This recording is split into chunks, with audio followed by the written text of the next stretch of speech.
The mark beneath the cuff.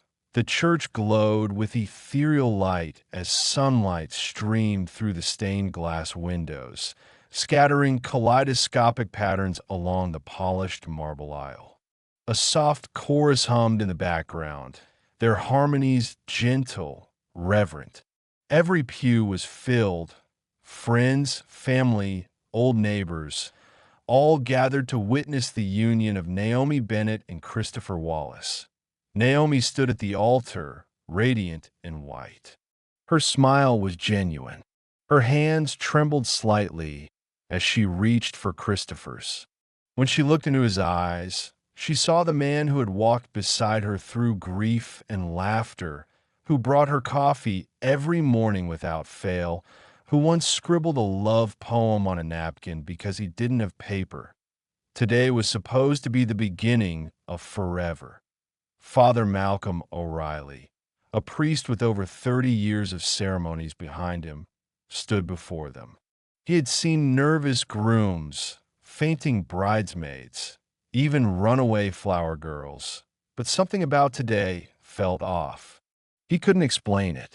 Maybe it was the subtle stiffness in Christopher's posture, or the way he avoided Naomi's gaze during the vows. A chill ran up his spine. Still, he began, "Dearly beloved, we are gathered here in the sight of God and these witnesses." As the ceremony continued, Father Malcolm's eyes darted between the bride and groom. Naomi spoke her vows with trembling emotion. But when it was Christopher's turn, there was a moment, barely noticeable, a pause. His smile was there, but it didn't reach his eyes. And his "I do" sounded too perfect, rehearsed. Then Father Malcolm saw it as he raised his hand to bless the rings. Christopher's cuff slid up just enough to reveal a faint tattoo. Circular, small, but unmistakable. The priest's voice faltered. He had seen that mark before. Years ago, Sudan, 2007, during a mission trip. He was embedded as a chaplain with a medical recovery unit. That symbol wasn't religious. It was military, but not standard. It belonged to a Black Ops division known to only a handful of clergy working in war-torn regions. It meant danger, secrets, death. His pulse quickened. Christopher noticed the pause. So did Naomi. "Father," she asked softly, concern in her voice. Father Malcolm blinked, composed himself. "Forgive me," he said with a tight smile. "Just a moment." He turned and quietly whispered something to the best man, who nodded and slipped out a side door. The priest turned back to the couple. His tone was different now, measured, grave. "I need to pause the ceremony briefly, for reasons that must be discussed in private." Gasps rippled through the congregation. Naomi looked at Christopher. His jaw tightened. "Father, if I may," but Malcolm's tone was iron. "Christopher, please come with me." After a moment of silence, Christopher nodded. Naomi remained frozen at the altar as the two men disappeared behind a chapel door. Confused murmurs filled the air.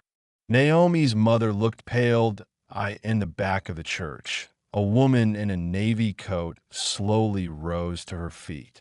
No one had noticed her before. She didn't seem to belong. But her eyes locked on a Christopher as he walked away, cold, precise. Outside, a black SUV that had circled the church twice now parked silently at the curb. Something was terribly wrong. Inside the side chamber, the light was dim. Once used for private prayers, it now felt like a confessional prison. Colonel, no, Christopher Wallace, stood facing Father Malcolm, who shut the door quietly. For a moment, silence. Then Malcolm spoke, his voice low and direct. "Who are you?" "I'm the groom," Christopher replied, too calmly. "Don't play games. That mark on your wrist, it's not one you get at a tattoo parlor." Christopher's jaw tightened. "You weren't supposed to notice." But I did, Malcolm said. Because I was there. Sudan, 2007. I saw what your unit left behind. Christopher looked away. It wasn't supposed to be like that. What was it? Christopher met the priest's eyes. Any of this. Back in the sanctuary, the music had stopped. Naomi sat alone at the altar, her heart pounding. Inside the room, Christopher leaned on the table, shoulders heavy. My name isn't Christopher Wallace, he said finally. That's part of the new life. The safe one. Father Malcolm's breath caught. Witness protection? No. Christopher shook his head. That's for people who testify. I didn't testify. I escaped. The priest's brow furrowed. I was part of a black contract unit, Christopher continued. We did things no one talks about. When the work got too dark, too wrong, I left. Vanished. Built a new life. Naomi doesn't know. She thinks I sell software. Malcolm crossed his arms. And now, it was quiet for years until last week. I saw someone near our apartment. Same walk, same eyes. A ghost from the old world. And today, she's here. Who? Malcolm asked. A woman from the unit. She was a cleaner. If she's here, it means they found me. And if they found me, he didn't finish. There was a soft knock. The best man entered quickly. She's outside. Circling. Black SUV. Tinted windows.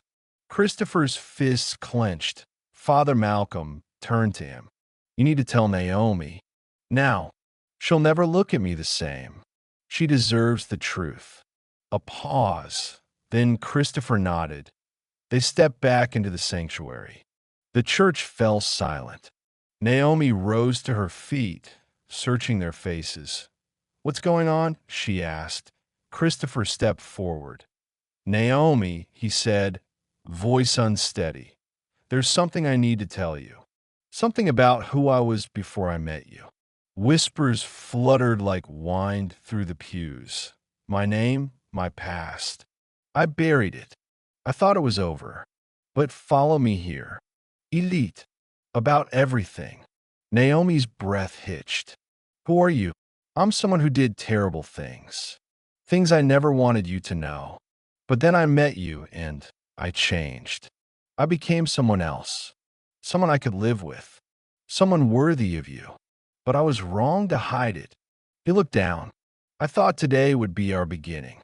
Instead, it might be the end. Naomi's eyes shimmered with tears. For a long moment, she said nothing. Then she reached out and took his hand. You made mistakes, she said quietly. But you changed. That takes strength, too. I don't want a perfect man, Christopher. I want a real one. If we're in danger, we face it together. The church was stunned. From the back, the woman in the navy coat slowly turned and walked away. Her job, it seemed, had changed. Outside, the black SUV eased into traffic and vanished. For now, the threat was gone. Father Malcolm took a breath, then smiled. Shall we continue? And in that church once shadowed by doubt, two imperfect souls chose truth over secrecy, love over fear, and a new beginning born not of illusion but of honesty.